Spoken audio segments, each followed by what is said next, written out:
Alright, so this is my first study of that cup that we were talking about.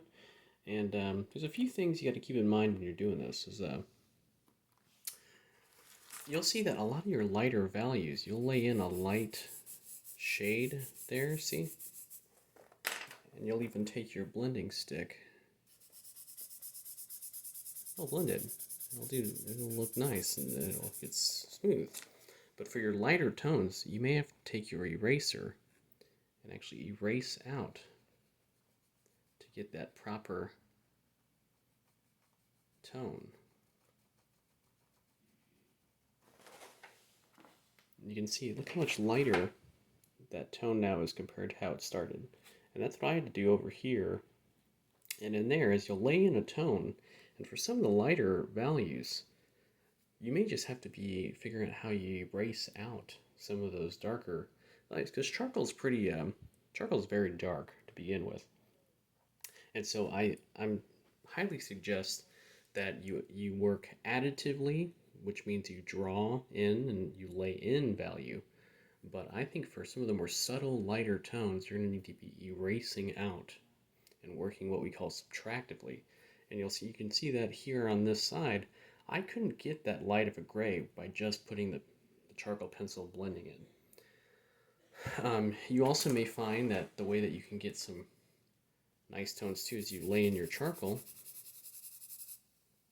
You may find that sometimes just by hitting with your finger, you're able to get lighter tones, and you can even make light tones with your finger like that.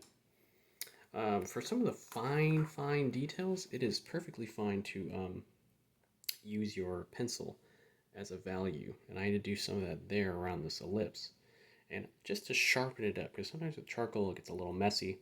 So definitely you can reinforce certain things and get fine values by just reinforcing the charcoal with your pencil.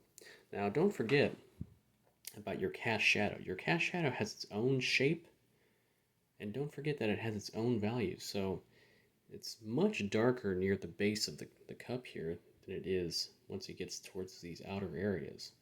And even there, you see those tonal differences in there.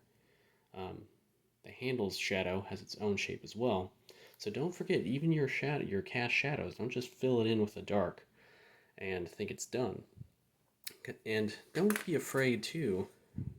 This eraser is a great tool because it has some distinct corners to it.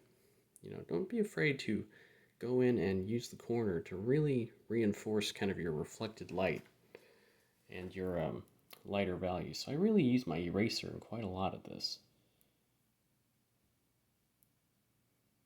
So don't be afraid to use your fingers, don't be afraid to use Q-tips, don't be afraid to use your eraser to go in and erase values out. The one thing that you may have trouble with is the highlights, those brightest bright lights. I basically just indicated them by using a pencil to indicate where they are.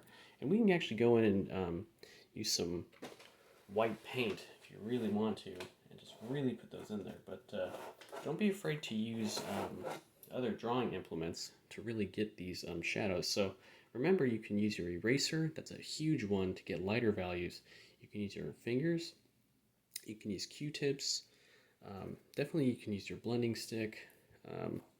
And also your HB or mechanical pencil, just to reinforce the details. And that's not, that's, as you can see too, and from the last video, I began with a pencil drawing, and if your pencil lines are a bit dark, especially when you start getting to your lighter values, just lightly erase some of your measurements, just so you can work with the values more, because this is more about value structure, and you can see still where my measuring lines are, and I would probably erase those out to finish the drawing. But don't be afraid to really get into those shadows and see how many different tones are in that shadow of the cup there. And just don't be afraid. At this point, try to see, squint, see the basic structure, and then also see how much detail you can see in that reflected light and those different values in the shadow.